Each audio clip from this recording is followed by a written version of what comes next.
Hello friends, എല്ലാവർക്കും Mallus cooking ഹട്ടിന്റെ പുതിയൊരു വീഡിയോയിലേക്ക് സ്വാഗതം.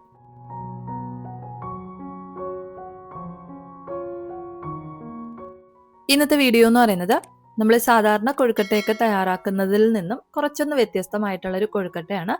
പഴമൊക്കെ ഒന്ന് ഫില്ലിംഗ് ആയിട്ട് വെച്ചിട്ട് തയ്യാറാക്കി എടുത്തിട്ടുള്ളൊരു കൊഴുക്കട്ടയാണ്. അപ്പോൾ ഈ ഒരു കൊഴുക്കട്ട എങ്ങനെയാണ് തയ്യാറാക്കി എടുക്കുന്നതെന്നൊന്ന് നോക്കാം. അപ്പോൾ നമ്മുടെ വീഡിയോയിലോട്ട് പോകുന്നതിന് മുമ്പായിട്ട് വീഡിയോ കാണുന്ന സമയത്ത് നിങ്ങൾക്ക് ഇഷ്ടപ്പെടുകയാണെന്നുണ്ടെങ്കിൽ ഒന്ന് ലൈക്ക് ചെയ്തേക്കണേ. അതുപോലെ തന്നെ ചാനൽ ഒന്ന് സബ്സ്ക്രൈബ് ചെയ്ത് സപ്പോർട്ട് ചെയ്യാനും മറക്കല്ലേ. അപ്പോൾ നമ്മുടെ ഈ ഒരു കൊഴുക്കട്ട തയ്യാറാക്കാനായിട്ട് നമുക്ക് ആദ്യം കൊഴുക്കട്ടയ്ക്ക് വേണ്ടിയിട്ടുള്ള മാവൊന്ന് റെഡിയാക്കി എടുക്കാം. അതിനായിട്ട് ഒരു ബൗളിലേക്ക് 1 കപ്പ് അളവിൽ അരിപ്പൊടി ഇട്ട് കൊടുത്തിട്ടുണ്ട്. നമ്മൾ അപ്പത്തിനും ഇടിയപ്പത്തിനൊക്കെ എടുക്കുന്ന അരിപ്പൊടി വേണം എടുക്കാനായിട്ട്. ഇനി ഇതിലേക്ക് ഒരു നുള്ളു ഉപ്പ് കൂടെ ഒന്ന് ചേർത്ത് കൊടുക്കാം. അതിനുശേഷം നമുക്കിത് നന്നായിട്ടൊന്ന് മിക്സ് ചെയ്ത് എടുക്കാം. നല്ലതുപോലെ ഒന്ന് മിക്സ് ചെയ്തെടുത്തതിന് ശേഷം നമ്മൾ സാധാരണ കൊഴുക്കട്ടയ്ക്കും ഇടിയപ്പത്തിനും ഒക്കെ കുഴച്ചെടുക്കുന്ന പോലെ തന്നെ കുറേശ്ശെ ആയിട്ട് നല്ല ചൂട് വെള്ളം ഒഴിച്ചിട്ടൊന്ന് കുഴച്ചെടുക്കാം.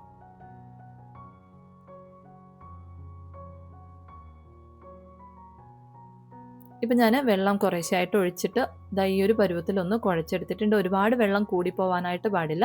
എന്നാൽ അത്യാവശ്യം നല്ല സോഫ്റ്റ് ആയിട്ടുള്ള രീതിക്ക് തന്നെ നമുക്ക് മാവൊന്ന് കിട്ടുകയും വേണം. ഈ ഒരു പരുവത്തിലൊന്ന് കുഴച്ചെടുത്തു കഴിഞ്ഞാൽ പിന്നെ നമുക്കൊരു 5 മിനിറ്റ് ഇതൊന്ന് അടച്ചൊന്ന് മാറ്റി വയ്ക്കാം. ഇനി മാവ് ഒന്ന് സോഫ്റ്റ് ആയിട്ട് വരുന്ന സമയം കൊണ്ട് നമുക്കിതിലേക്ക് വേണ്ടിയിട്ടുള്ള ഫില്ലിംഗ് ഒന്ന് റെഡിയാക്കി എടുക്കണം. അതിനായിട്ട് ഒരു ബൗളിലേക്ക് 1 കപ്പ് അളവിൽ ചെറിയ തേങ്ങ ചേർത്ത് കൊടുത്തിട്ടുണ്ട്. ഇതിലേക്ക് 1/2 കപ്പ് അളവിൽ ശർക്കര കൂടി ഒന്ന് ചേർത്ത് കൊടുക്കാം. പൊടിച്ച ശർക്കരയാണ് ഞാൻ എടുത്തിട്ടുള്ളത്. ഇനി ഇതിലേക്ക് നമുക്കൊരു കൈപ്പിടി അളവിൽ ഉണക്കമുന്തിരി കൂടി ഒന്ന് ചേർത്ത് കൊടുക്കാം. ഇനി നമുക്ക് ഇതിലേക്ക് ചേർത്ത് കൊടുക്കേണ്ടത് നട്ട്സ് പൊടിച്ചതാണ്. ഞാൻ കുറച്ച് ബദാമും കാഷ്യൂനട്ടും ഒന്ന് പൊടിച്ചെടുത്തിട്ടുണ്ട്. അത് നമുക്ക് 1 സ്പൂൺ അളവിൽ ഇതിലേക്കൊന്ന് ചേർത്ത് കൊടുക്കാം. അതിനുശേഷം നമുക്കിത് നന്നായിട്ടൊന്ന് മിക്സ് ചെയ്തെടുക്കാം. നമ്മളിങ്ങനെ നട്ട്സും അതുപോലെ തന്നെ കിസ്മിസും ഒക്കെ ചേർത്ത് കൊടുക്കുമ്പോഴത്തേക്കും കൊഴുക്കട്ട കഴിക്കുന്ന സമയത്ത് നമുക്ക് ഈ ഒരു നട്ട്സൊക്കെ ഒന്ന് കടിക്കാനായിട്ട് കിട്ടും. അപ്പോൾ ഒരു പ്രത്യേക ടേസ്റ്റ് ആയിരിക്കും. നല്ലതുപോലെ ഒന്ന് മിക്സ് ചെയ്തെടുത്തു കഴിഞ്ഞാൽ നമ്മുടെ ഫില്ലിംഗ് ഒന്ന് റെഡിയായി കഴിയും. ഇനി നമുക്കിതൊന്ന് മാറ്റി നമ്മൾ സോഫ്റ്റ് ആയി വരാൻ വേണ്ടിയിട്ട് അടച്ചു വെച്ചിട്ടുള്ള മാവ് നമുക്ക് ഒരിക്കൽ കൂടെ നല്ലതുപോലെ ഒന്ന് കുഴച്ചെടുക്കാം. കൈ വെച്ചിട്ട് നമുക്കിതുപോലെ നന്നായിട്ടൊന്ന് കുഴച്ചെടുക്കണം. നല്ലതുപോലെ ഒന്ന് സോഫ്റ്റ് ആയിട്ടുള്ള രീതിക്കൊന്ന് കുഴച്ചെടുക്കണം. ഇപ്പം ഞാൻ മാവ് നല്ലതുപോലെ ഒന്ന് സോഫ്റ്റ് ആയിട്ട് തന്നെ ഒന്ന് കുഴച്ച് എടുത്തിട്ടുണ്ട്. ഇനി നമുക്ക് നമ്മുടെ കൊഴുക്കട്ടയൊന്ന് റെഡിയാക്കാനായിട്ട് തുടങ്ങാം. അപ്പോൾ അതിനായിട്ട് നമുക്ക് ആദ്യം വേണ്ടത് പഴമാണ്. അപ്പം ഞാൻ ഇതുപോലെയുള്ള ചെറിയ പഴമാണ് എടുത്തിട്ടുള്ളത്. നമ്മൾ പഴം എടുക്കുമ്പോൾ ശ്രദ്ധിക്കേണ്ട കാര്യം ഒരുപാട് പഴുത്തൊലഞ്ഞ പഴം എടുക്കാനായിട്ട് പാടില്ല. അത്യാവശ്യം കടിച്ചു കഴിക്കാൻ പാകത്തിന് പഴുത്തിട്ടുള്ള പഴം വേണം എടുക്കാനായിട്ട്. അപ്പോൾ ഈ ഒരു പഴം നമുക്ക് തൊലിയൊക്കെ ഒന്ന് കളഞ്ഞതിന് ശേഷം നമുക്ക് രണ്ടായിട്ടൊന്ന് കട്ട് ചെയ്തെടുക്കാം. നമ്മൾ ഒരുപാട് പഴുത്ത പഴമാണ് എടുക്കുന്നതെങ്കിൽ പിന്നെ നമ്മൾ കൊഴുക്കട്ടയുടെ ഉള്ളിൽ ഫില്ല് ചെയ്ത് കൊഴുക്കട്ട വേവിച്ചെടുക്കുന്ന സമയത്ത് പഴം ഒരുപാടങ്ങ് വെന്ത് ഉടഞ്ഞു പോകും. അപ്പോൾ അതുകൊണ്ട് തന്നെ ഒരുപാട് പഴുത്ത് ഉലഞ്ഞു പോകാത്ത പഴം വേണം എടുക്കാനായിട്ട്. ഇനി നമുക്ക് ഈ ഒരു പഴം രണ്ടായിട്ടൊന്ന് കട്ട് ചെയ്തെടുക്കാം. നമ്മൾ ഒരു പഴം 2ഓ 3ഓ ആയിട്ടൊന്നും കട്ട് ചെയ്തെടുക്കാൻ പാടില്ല. അത്യാവശ്യം കനത്തിൽ വേണം കട്ട് ചെയ്തെടുക്കാനായിട്ട്. അതുകൊണ്ട് നമുക്ക് ഒരു പഴം രണ്ടായിട്ട് കിട്ടത്തക്ക രീതിയിലൊന്ന് കട്ട് ചെയ്തെടുക്കാം. നീളത്തിന് തന്നെ ഒന്ന് കട്ട് ചെയ്ത് എടുക്കാം. ഇനി നമുക്ക് നമ്മുടെ കൊഴുക്കട്ടയെന്ന് റെഡിയാക്കാനായിട്ട് തുടങ്ങാം. അപ്പോൾ അതിനായിട്ട് ഞാനൊരു പ്ലേറ്റിൽ ഒരു പ്ലാസ്റ്റിക് ഷീറ്റ് ഒന്ന് വെച്ചിട്ടുണ്ട്. നമ്മുടെ കയ്യിൽ വാഴയില ഉണ്ടെന്നുണ്ടെങ്കിൽ നമുക്ക് വാഴയില യൂസ് ചെയ്യാവുന്നതാണ്.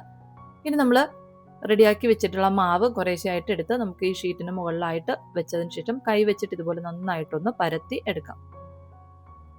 നല്ലതുപോലെ ഒന്ന് പരത്തി എടുത്തതിന് ശേഷം നമുക്ക് ഇതിന് നടുവിലായിട്ട് നമ്മൾ റെഡിയാക്കി വെച്ചിട്ടുള്ള ഫില്ലിംഗ് ഒന്ന് വെച്ചു കൊടുക്കാം.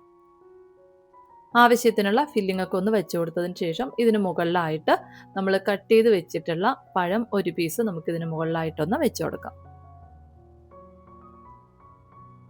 ഇതുപോലെ ഒന്ന് കമഴ്ത്തി വെച്ചതിന് ശേഷം നമുക്ക് 2 സൈഡും മാവ് ഇതുപോലെ ഒന്ന് ചേർത്ത് ഫില്ലിംഗ് ഒന്നും പുറത്ത് പോകാത്ത രീതിക്ക് നല്ലതുപോലെ ടൈറ്റ് ആയിട്ട് തന്നെ ഒന്ന് അടച്ച് എടുക്കാം. നല്ലതുപോലെ ഒന്ന് അടച്ചെടുത്തതിന് ശേഷം നമുക്കിത് ചെറുതായിട്ടൊന്ന് റോൾ ചെയ്ത് എടുക്കാം. ഇതുപോലെ ഒന്ന് ഒരു റോൾ ഷേപ്പിലൊന്നാക്കി എടുക്കാം. ഇപ്പം ഞാൻ ഒരെണ്ണം ഒന്ന് റെഡിയാക്കി എടുത്തിട്ടുണ്ട്. ഇതുപോലെ നമുക്ക് ബാക്കിയുള്ള എല്ലാ മാവിലും ഫില്ലിംഗ് ഒക്കെ ഒന്ന് വെച്ച് പഴമൊക്കെ വെച്ചിട്ടൊന്ന് റെഡിയാക്കി എടുക്കാം. അതിനുശേഷം നമുക്കിതൊന്ന് വേവിക്കാനായിട്ട് വെക്കണം. അതിനായിട്ട് ഒരു സ്റ്റീമറിൽ വെള്ളം തിളപ്പിക്കാനായിട്ട് വെച്ചിട്ടുണ്ട്. ഇതിലേക്ക് നമ്മൾ റെഡിയാക്കി വെച്ചിട്ടുള്ള കൊഴുക്കട്ട എല്ലാം വെച്ചതിന് ശേഷം അടച്ച് വെച്ചിട്ട് മീഡിയം ഫ്ലെയിമിൽ വെച്ചിട്ട് 15 മിനിറ്റോളം ഒന്ന് വേവിച്ച് എടുക്കാം. ഇപ്പം നമ്മുടെ കൊഴുക്കട്ടയൊക്കെ നല്ലതുപോലെ ഒന്ന് വെന്ത് വന്നിട്ടുണ്ട്. ഇനി നമുക്കിത് തണുത്തതിന് ശേഷം പ്ലേറ്റിൽ നിന്നെടുത്ത് മാറ്റാവുന്നതാണ്. അപ്പോൾ എന്തായാലും ഈ ഒരു രീതിയിൽ കൊഴുക്കട്ടയൊന്ന് തയ്യാറാക്കി നോക്കുക. എപ്പോഴും ഒരുപോലെ കൊഴുക്കട്ട തയ്യാറാക്കുന്നതിനേക്കാളും ഇതുപോലെ ഒന്ന് വ്യത്യസ്തമായിട്ട് തയ്യാറാക്കി കൊടുത്തു കഴിഞ്ഞാൽ കുട്ടികൾക്കും കഴിക്കാനായിട്ട് ഇഷ്ടമുണ്ടാവും. അപ്പോൾ എന്തായാലും ഒന്ന് തയ്യാറാക്കി നോക്കുക. നിങ്ങൾക്ക് വീഡിയോ ഇഷ്ടപ്പെടുകയാണെന്നുണ്ടെങ്കിൽ ലൈക്ക് ചെയ്യാനും അതുപോലെ തന്നെ ചാനലൊന്ന് സബ്സ്ക്രൈബ് ചെയ്ത് സപ്പോർട്ട് ചെയ്യാനൊന്നും മറക്കല്ലേ. അപ്പോൾ പുതിയൊരു വീഡിയോയിലൂടെ നമുക്ക് വീണ്ടും കാണാം. അതുവരെ താങ്ക് യു. ബൈ.